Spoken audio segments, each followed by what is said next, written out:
तो नमस्कार साथियों, मेरे चैनल में आप सबों का स्वागत है। पिछले वीडियो में हम लोगों ने देखा था ट्रेड यूनियन और साम्यवादी दल को। इस वीडियो में हम लोग देखेंगे रॉलेट एक्ट और जालियांवाला बाग हत्याकांड, साथ ही हम लोग देखेंगे खिलाफत एवं असहयोग आंदोलन को। विभिन्न प्रकार के प्रतियोगी परीक्षाओं के दृष्टिकोण से यह चैप्टर अत्यंत महत्वपूर्ण है। तो चलिए हम लोग बिना समय गंवाए शुरू करते हैं। इसमें पहला प्रश्न है कि ब्रिटिश शासन द्वारा मार्च 1919 में लाए गए रॉलेट एक्ट का मुख्य उद्देश्य क्या था। देखिए, रॉलेट एक्ट मार्च 1919 में आया था। इनका मुख्य उद्देश्य था क्रांतिकारियों का दमन करना। अगला पॉइंट है कि भारत में बढ़ रही क्रांतिकारी गतिविधियों के दमन के लिए सरकार ने वर्ष 1917 में न्यायाधीश सिडनी रॉलेट की अध्यक्षता में एक समिति गठित की। इसका उद्देश्य क्रांतिकारी को कुचलने का एक प्रभावी योजना का निर्माण करना था। इसके सुझावों पर मार्च 1919 में पारित विधेयक रॉलेट एक्ट के नाम से जाना जाता है। तो देखिए, न्यायाधीश सिडनी रॉलेट की अध्यक्षता में जो है 1917 ईस्वी में एक समिति का गठन किया गया था, जिसका मुख्य उद्देश्य था क्रांतिकारियों को कुचलना। तो इनका एक विधेयक पारित हुआ मार्च 1919 ईस्वी में, जिसे रॉलेट एक्ट के नाम से जाना गया। अगला प्रश्न है कि जब रॉलेट एक्ट पारित हुआ था उस समय भारत का वायसराय कौन था। तो जब रॉलेट एक्ट पारित हुआ था तो उस समय भारत का वायसराय था लॉर्ड चेम्सफोर्ड। अगला प्रश्न है कि किस औपनिवेशिक कानून को बिना वकील, बिना अपील और बिना दलील के नाम से जाना जाता है। बिना वकील, बिना अपील और बिना दलील के नाम से जाने जाने वाला कानून है रॉलेट एक्ट, जो मार्च 1919 ईस्वी में लागू हुआ था। अगला प्रश्न है कि रॉलेट एक्ट के विरोध में किसके द्वारा देशव्यापी सत्याग्रह चलाने का निर्णय लिया गया। तो रॉलेट एक्ट के विरोध में महात्मा गांधी के द्वारा देशव्यापी सत्याग्रह आंदोलन चलाने का निर्णय लिया गया। अगला प्रश्न है कि रॉलेट एक्ट के विरोध में किसने लगान न देने के लिए आंदोलन चलाने का सुझाव दिया था।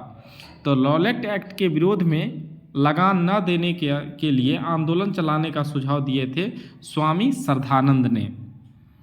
अगला प्रश्न है कि the anarchical and revolutionary crime act 1919 को सामान्य बोलचाल में क्या कहा जाता था।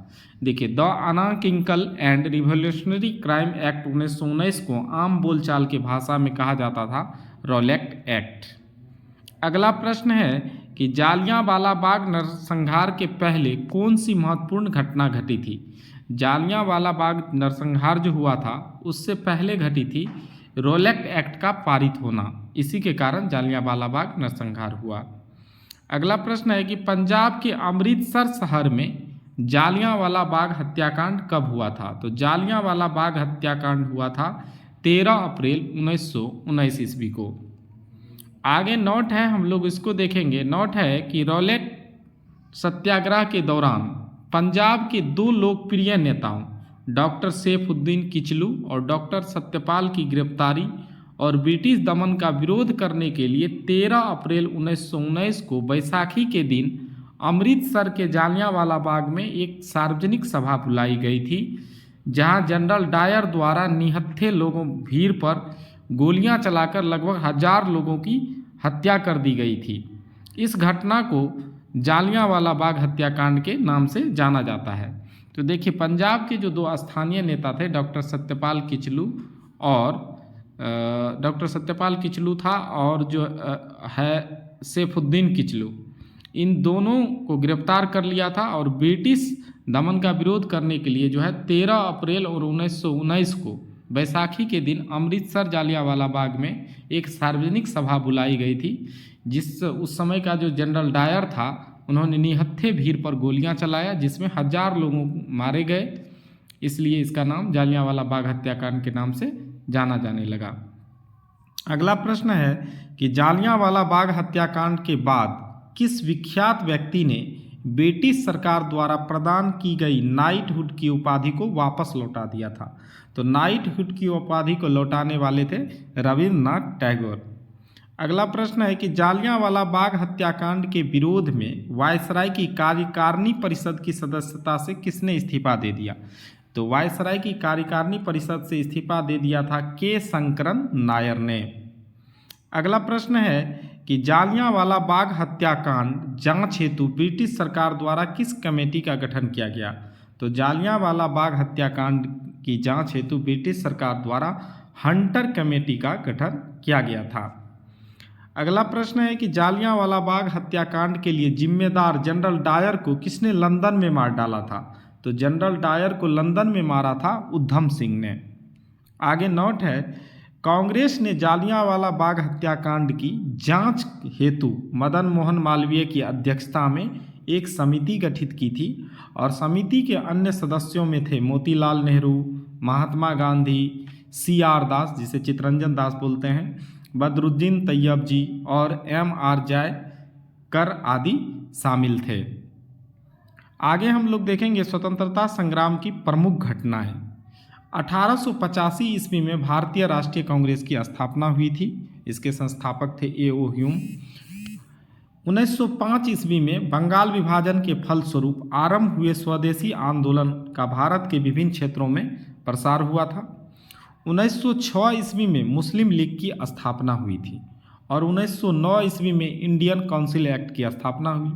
1909 ईस्वी में गवर्नमेंट ऑफ इंडिया एक्ट, जिसके फलस्वरूप प्रथम विधानमंडल निर्वाचित हुआ। 1912 ईस्वी में बंगाल विभाजन रद्द हुआ और राजधानी दिल्ली स्थानांतरित कर दी गई। 1929 ईस्वी में भारतीय राष्ट्रीय कांग्रेस द्वारा स्वराज अर्थात पूर्ण स्वतंत्रता का आह्वान किया गया। 1935 ईस्वी में गवर्नमेंट ऑफ इंडिया एक्ट द्वारा विधानमंडल की शक्तियों में विस्तार और निर्वाचन क्षेत्रों में वृद्धि की गई। 1940 ईस्वी में मुस्लिम लीग द्वारा पाकिस्तान निर्माण का आह्वान किया गया। 1942 और 46 ईस्वी में भारतीय स्वतंत्रता के लिए समझौते की शर्तों को तय करने में कैबिनेट मिशन असफल रहा था और 1947 ईस्वी में भारत को स्वतंत्रता प्राप्ति हुई, भारत का विभाजन हुआ और पाकिस्तान को भी स्वतंत्रता मिली थी। आगे नोट है कि हंटर कमीशन की रिपोर्ट जालियांवाला बाग से गांधी जी ने पन्ने दर पन्ने को निर्लज्ज सरकारी लिपापोती की संज्ञा दी थी। तो हंटर कमीशन का जो रिपोर्ट था पन्ने दर पन्ने, गांधी जी ने कहा था कि ये निर्लज्ज सरकारी लिपापोती है। दूसरा टॉपिक था खिलाफत एवं असहयोग आंदोलन। तो चलिए हम लोग शुरू करते हैं। भारत में चलाए गए खिलाफत आंदोलन का प्रमुख कारण क्या था? तो देखिए, भारत में जो खिलाफत आंदोलन चलाया गया था, इनका प्रमुख कारण था तुर्की में खलीफा पद को इंग्लैंड द्वारा समाप्त किया जाना। अगला प्रश्न है कि वर्ष 1919 में दिल्ली में आयोजित अखिल भारतीय खिलाफत कमेटी की अध्यक्षता किसने की थी? तो दिल्ली में आयोजित अखिल भारतीय खिलाफत कमेटी की अध्यक्षता महात्मा गांधी ने 1919 ईस्वी में किया था। आगे नोट है कि वर्ष 1920 में इलाहाबाद में आयोजित सम्मेलन के दौरान खिलाफत समिति के द्वारा गांधी जी को असहयोग आंदोलन प्रारंभ करने का अनुरोध किया गया था। यानी असहयोग आंदोलन करने का अनुरोध 1920 ईस्वी के खिलाफत समिति के द्वारा किया गया था। आगे प्रश्न है कि खिलाफत आंदोलन के प्रमुख नेता कौन थे? तो खिलाफत आंदोलन के प्रमुख नेता थे शौकत अली और मोहम्मद अली जिन्ना। अगला प्रश्न है कि भारतीय राष्ट्रीय कांग्रेस ने पहला असहयोग आंदोलन किस वर्ष आरंभ किया था? तो भारतीय राष्ट्रीय कांग्रेस ने पहला असहयोग आंदोलन वर्ष 1920 ईस्वी में शुरू किया था। अगला प्रश्न है कि वर्ष 1920 के अधिवेशन में असहयोग आंदोलन के नागपुर प्रस्ताव को किसने प्रस्तावित किया था? तो नागपुर प्रस्ताव को CR दास, जिसे चितरंजन दास बोलते हैं, इसने ही प्रस्तावित किया था। अगला प्रश्न है कि असहयोग आंदोलन के दौरान किस व्यक्ति ने अपनी वकालत छोड़ दी थी? तो असहयोग आंदोलन के दौरान चितरंजन दास ने अपनी वकालत को छोड़ दिया था। अगला प्रश्न है कि स्वराज का नारा गांधी जी ने कब दिया था? तो स्वराज का नारा असहयोग आंदोलन के समय गांधी जी ने दिया था। अगला नोट है कि असहयोग आंदोलन के दौरान महात्मा गांधी ने केसर ए हिंद की उपाधि त्याग दी थी। अगला प्रश्न है कि वर्ष 1921 और 22 के असहयोग आंदोलन का मुख्य परिणाम क्या था। तो वर्ष 1921 और 22 के आंदोलन का मुख्य परिणाम यही रहा, हिंदू मुस्लिम एकता। अगला प्रश्न है कि महात्मा गांधी द्वारा चलाया गया प्रथम जन आंदोलन, फर्स्ट मास मूवमेंट कौन सा था। तो प्रथम जन आंदोलन था असहयोग आंदोलन। अगला प्रश्न है कि असहयोग आंदोलन के दौरान विदेशी वस्त्रों को जलाए जाने पर किसने महात्मा गांधी को लिखा कि यह निष्ठुर बर्बादी है। तो यह कथन था रविन्द्रनाथ टैगोर का। आगे हम लोग देखते हैं कि चोरा चोरी कांड 5 फरवरी 1922 को गोरखपुर जिले उत्तर प्रदेश में घटित हुई थी, जिसके कारण गांधी जी ने असहयोग आंदोलन को वापस ले लिया था। चोरा चोरी कांड में लगभग 22 पुलिसकर्मी मारे गए थे। इसमें थाने में ही आग लगा दिया गया था। यह घटना 5 फरवरी 1922 को हुआ था। इससे दुखी होकर के महात्मा गांधी ने असहयोग आंदोलन को वापस ले लिया था। अगला प्रश्न है कि चोरा चोरी की घटना के समय महात्मा गांधी कहाँ पर थे। तो चोरा चोरी घटना के समय महात्मा गांधी जो थे वो बारदोली में थे। अगला प्रश्न है कि असहयोग आंदोलन कब समाप्त हुआ। तो असहयोग आंदोलन वर्ष 1922 ईस्वी में समाप्त कर दिया गया।